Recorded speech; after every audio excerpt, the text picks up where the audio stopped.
નમસ્કાર મિત્રો, હું કનૈયાલાલ મીરાણી આપની પોતાની મનગમતી યુટ્યુબ ચેનલ શિક્ષણ સફરમાં આપનું સ્વાગત કરું છું। આ ચેનલ ઉપર શૈક્ષણિક માહિતી, અભ્યાસક્રમ, શિષ્યવૃત્તિ પરીક્ષાઓ, સરકારી યોજનાઓ, સ્પર્ધાત્મક પરીક્ષાઓ તથા કમ્પ્યુટર અને ટેકનોલોજીને લગતા વિડીયો અપલોડ કરવામાં આવે છે। હજી સુધી તમે જો આ ચેનલને સબસ્ક્રાઇબ ના કરી હોય તો સબસ્ક્રાઇબ કરી દેજો, તમારા મિત્રોને શેર કરી દેજો અને બેલ આઇકન દબાવી દેજો જેથી અમારા નવા વિડીયોની અપડેટ આપને મળતી રહે। चलो नमस्कार मित्रों, आज आप गुजरात सेकंडरी और higher secondary education board Gandhinagar द्वारा धोरण 9 गुजराती विषय की एकम कसोटी 4/1/2024 रोज लेवायेल है, जेनु आपणे प्रश्न बैंक की संपूर्ण सोल्यूशन जोईशुं। आ प्रश्न बैंक की जेटला प्रश्न आपेला है ए बधा ज प्रश्नों आपणे सोल्यूशन करीशुं। अहींया कने तमने आ कसोटी है 25 गुणनी आपेली है अने आ 25 गुण ना बधा ज प्रश्नों सोल्यूशन आपणे अहींया कने जोईशुं। जो तमे हजी सुधी आ चेनल ने सब्सक्राइब ना करी होय तो सब्सक्राइब कर देजो और साथे साथे बेल आइकन पण दबावी देजो जेथी तमने आवा नवा विडियोनी अपडेट छे ई मळती रहे। तो चलो आपणे हवे धोरण 9 नी गुजराती विषयनी जे प्रश्न बैंक छे एनी शरूआत करीए, जेमां विभाग ए आपणे आपेलो छे 4 गुणनो। चलो नीचे आपेला अ विभाग ने ब विभाग सीधे योग्य रीते जोड़ो। चलो एमां कृति अने कर्ता सर्जक आपेला छे। आपणे वात करी 1 गोद मातानी क्यां, तो एने आपणे जोड़ीशुं ड चंद्रकांत सेठ साथे। बीजुं छे कुदरती, जेने आपणे जोड़ीशुं लाभशंकर ठाकर साथे। 3 मारा स्वप्नमां आव्या हरी, एने आपणे जोड़ीशुं रमेश पारेख साथे। अथवा तमने बीजुं आपेलुं छे कृति अने संदर्भ ग्रंथ, जेमां गोद मातानी क्यां एने आपणे जोड़ीशुं परिवार काव्यो साथे। बीजुं छे कुदरती, तो कुदरतीने आपणे जोड़ीशुं मरी जवानी मजा। त्रीजुं छे मारा स्वप्नमां आव्या हरी, एने आपणे जोड़ीशुं 6 अक्षरनुं नाम। चलो अथवामां तमने आपेलुं छे कृति अने विषय, तो एमां पहेलुं गोद मातानी क्यां एने आपणे जोड़ीशुं मातृमहिमा साथे। कुदरती एने आपणे जोड़ीशुं सहज कामनो महिमा। त्रीजुं आपणे जोड़ीशुं मारा स्वप्नमां आव्या हरी, तो प्रभु प्रेमनो महिमा। चलो अथवा कृति अने तेनो प्रकार, एमां एक कुदरती जेने आपणे जोड़ीशुं एकांकी साथे, मारा स्वप्नमां आव्या हरी जेने आपणे जोड़ीशुं उर्मिगीत साथे अने गोद मातानी क्यां जे उर्मी काव्य साथे। चलो एना पछी बी, नीचेना प्रश्नोने एक वाक्यमां उत्तर लखो, गमे ते 6 लखवाना छे आपणने। तो चलो आपणे पहेलो प्रश्न जोईए। 1 माता मानी ममताथी उपर आ सृष्टिमां बीजुं कशुं नथी, ए भाव कया काव्यमां छे? तो जवाब मानी ममताथी उपर आ सृष्टिमां बीजुं कशुं नथी, ए भाव गोद मातानी क्यां काव्यमां छे। 2 हेतनी हेलीनी सरखामणी कवि कोनी साथे करे छे? तो जवाब हेतनी हेलानी सरखामणी कवि चौमासाना मुसळधार वरसादनी हेली साथे करे छे। 3 माताना टवका पासे कोनी विसात नथी? जवाब माताना टवका पासे सूरनो, तालनी अने संगीतनी विसात नथी। 4 मातानी छायाने कवि कोनी साथे सरखावे छे? जवाब मातानी छायाने कवि भर्या उनाळानी परब साथे सरखावे छे। चलो 5मो प्रश्न, मातानो पालव शानाथी चढ़ियातो छे?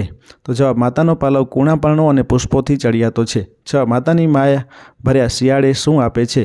तो मातानी माया भर्या शियाळे हूंफ आपे छे। राही एटले कोण? तो राही एटले राहदारीओ अथवा मुसाफरो। गोद मातानी क्यां काव्य कया संग्रहमांथी लेवामां आवेल छे? तो जवाब गोद मातानी क्यां काव्य परिवार काव्यो संग्रहमांथी लेवामां आवेल छे। 9 रस्तामां मुसाफरने पाणी पीवानी जग्याने शुं कहे छे? रस्तामां मुसाफरने पाणी पीवानी जग्याने परब कहेवाय। 10 माना समग्र व्यक्तित्वमांथी शुं छलकतुं होय छे? माना समग्र व्यक्तित्वमांथी मात्र ने मात्र प्रेम, वात्सल्य अने करुणा छलकती होय छे। 11 लाभशंकर ठाकरनुं उपनाम जणावो। लाभशंकर ठाकरनुं उपनाम पुनर्वसु छे। 12 लाभशंकर ठाकर व्यवसाये शुं हता? लाभशंकर ठाकर व्यवसाये आयुर्वेदना वैद्य हता। 13 कुदरती एकांकीना 2 पात्रोना नाम जणावो। जवाब कुदरती एकांकीना 2 पात्रोना नाम हरिलाल, चंदू, कृपाशंकर। बाबूનું કયું પુણ્ય તેને સ્વર્ગમાં લઈ ગયું? પેશાબ કરતાં 2 ડગ ખસીને એક કીડીને મરતા બચાવી। 15 બાબુ ક્યાં જઈ પાછો આવ્યો? જવાબ બાબુ સ્વર્ગમાં જઈ પાછો આવ્યો। 16 પછડાટ વાગે ત્યારે શું લાગવાથી રાહત થાય? પાઠના આધારે જણાવો। પછડાટ વાગે ત્યારે હળદર, મીઠું ગરમ કરી અને લગાડવાથી રાહત થાય। 17 બાબુને શરદી કેમ થઈ ગઈ? જવાબ ટાઢા બોળ વાદળોને કારણે બાબુને શરદી થઈ ગઈ છે। 18 બાબુને સ્વર્ગમાં કોણ લઈ ગયું? જવાબ બાબુને સ્વર્ગમાં 2 દેવદૂતો લઈ ગયા। 19 અપ્સરા એટલે શું? અપ્સરા એટલે સુંદર સ્ત્રી જે પૌરાણિક માન્યતા પ્રમાણે સ્વર્ગમાંની તે વરાંગના છે। 20 ઇન્દ્રરાજાએ બાબુને ક્યાં બેસાડ્યો? જવાબ ઇન્દ્રરાજાએ બાબુને એમની પાસે સિંહાસન પર બેસાડ્યો। 21 દેવલો સ્વર્ગમાં શું બની ગયો? દેવલો સ્વર્ગમાં દેવમાંથી અપ્સરા બની ગયો। બાબુના મતે સ્વર્ગમાં શું હોતું નથી? બાબુના મતે સ્વર્ગમાં ભેદભાવ હોતો નથી। 23 સ્વર્ગમાં જવા માટે શું કરવું પડે? સ્વર્ગમાં જવા માટે પુણ્ય કરવું પડે। સ્વર્ગમાં નાચગાન કોણ કરતો હતો? સ્વર્ગમાં નાચગાન અપ્સરા કરે છે। પછી સ્વર્ગના જમણમાં ફરસાણમાં શું હતું? સ્વર્ગના જમણમાં ફરસાણમાં વાલ હતા. દેવલો કયા મેળામાં સ્ત્રીના કપડામાં નાચતો હતો? જવાબ, દેવલો ખારા ગોઢાના મેળામાં સ્ત્રીના કપડામાં નાચતો હતો. 27. સ્વપ્નમાં આવી હરિએ શું કર્યું? જવાબ, સ્વપ્નમાં આવી હરિએ બોલાવી, ઝુલાવી, વહાલી કરી તથા એના તરફનો પ્રેમ વ્યક્ત કર્યો. 28. કાવ્યના અંતે હરિએ ગોપીને શું કહ્યું? જવાબ, કાવ્યના અંતે હરિએ ગોપીને અરે બહાવરી કહ્યું. 29. ગોપીએ શાનું આંધણ મૂક્યું હતું? ગોપીએ કંસારનું આંધણ મૂક્યું હતું. 30. જી અક્ષરનું નામ કયા સર્જકનો કાવ્ય સંગ્રહ છે? જી અક્ષરનું નામ રમેશ પારેખ સર્જકનો કાવ્ય સંગ્રહ છે. ચલો એના પછી આપણે વિભાગ બી જોઈએ, જેમાં નીચે આપેલા પ્રશ્નોના 2-3 વાક્યોમાં ઉત્તર લખો. કોઈ પણ 6 ગુણ છે. 1. હરિએ ગોપીને બહાવરી કેમ કહી? જવાબ, ગોપીએ કંસાર રાંધવા માટે આંધણ મૂક્યું છે, પરંતુ હરિના પ્રેમમાં ભાવ વિભોર બનેલી ગોપી તો એ આંધણમાં પોતાનો સંસાર ઓરી દે છે. આ જોઈ હરિ ગોપીને બહાવરી કહે છે. 2. દેવલાએ બાબુ સાથેની દોસ્તી કેવી રીતે નિભાવી?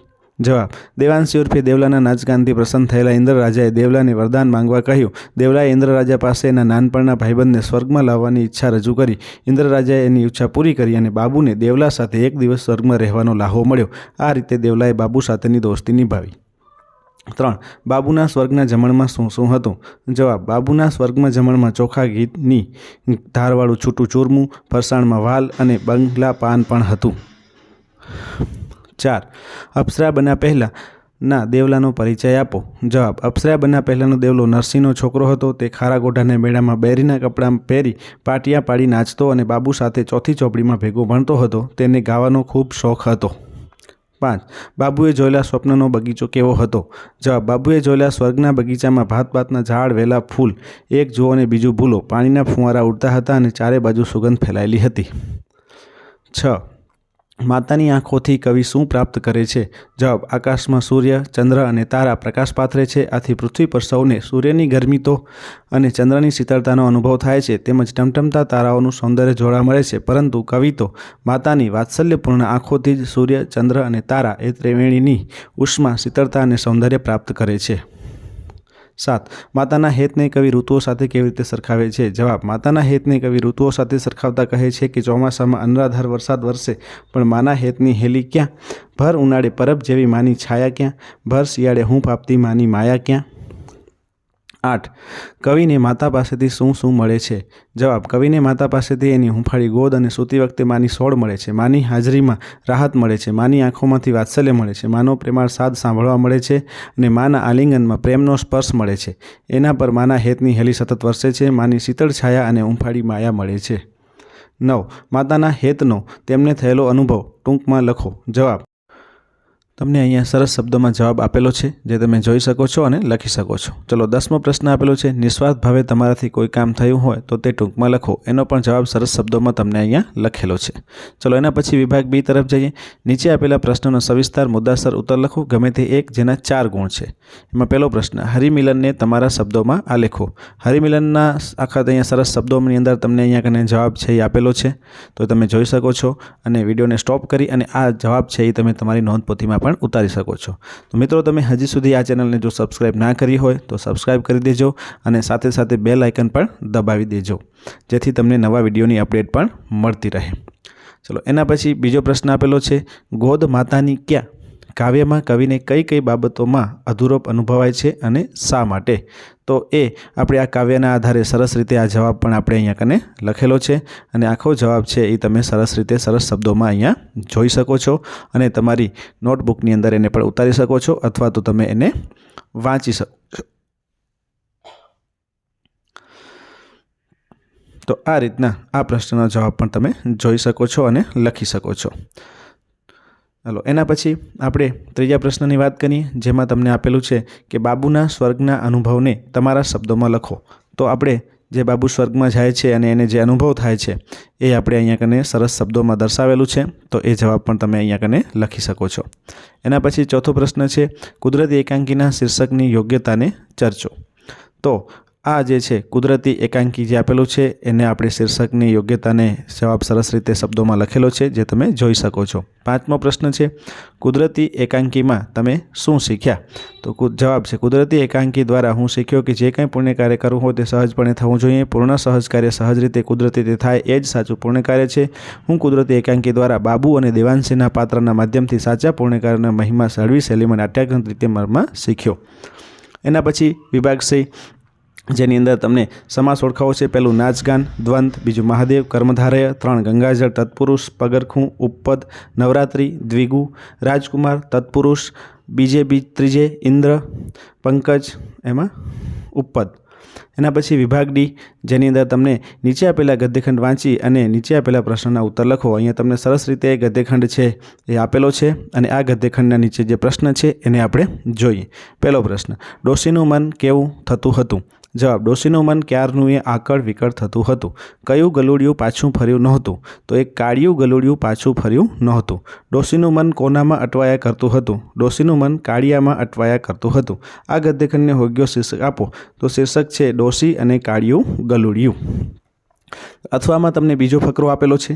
આ ફકરાના આધારે પણ આપણે પ્રશ્નના જવાબ જોવાના છે. તો આપણે જોઈએ. ચલો, પહેલો પ્રશ્ન, ચાર્લ્સ ડાર્વિનના પિતાનું નામ શું હતું?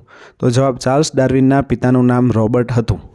બીજો પ્રશ્ન, ડાર્વિન શાનો પ્રણેતા બન્યો? તો ચાર્લ્સ ડાર્વિને એના ડૉક્ટર પિતાની ઉજ્જવળ કારકિર્દીની ઈચ્છાને બદલે પોતાના અંતરના અવાજને અનુસરીને અવલોકનની કળાને વિકસાવી અને ઉત્ક્રાંતિવાદનો પ્રણેતા બન્યો.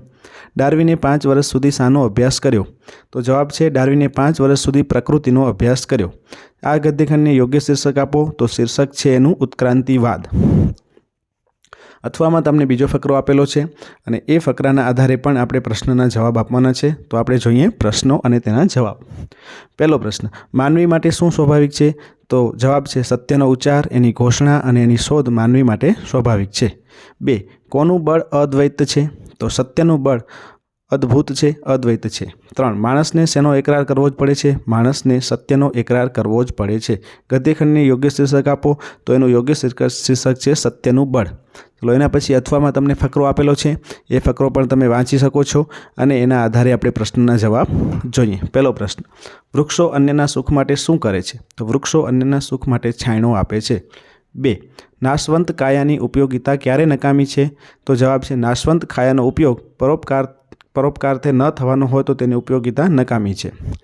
કોણ પ્રાણને પોતાના સદ્ગુણો ત્યજતું નથી? ઉદાર મનુષ્યો પ્રાણાંતે પણ પોતાના સદ્ગુણો ત્યજતા નથી.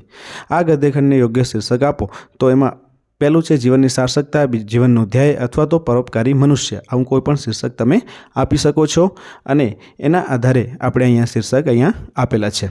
તો અહીંયા આપણું આ સંપૂર્ણ પ્રશ્ન બેંકનું સોલ્યુશન છે એ પૂર્ણ થાય છે. તમે આ સરસ રીતે જોઈ શકો છો. અહીંયા આપણું સોલ્યુશનને આપણે પૂર્ણ કરીએ છીએ.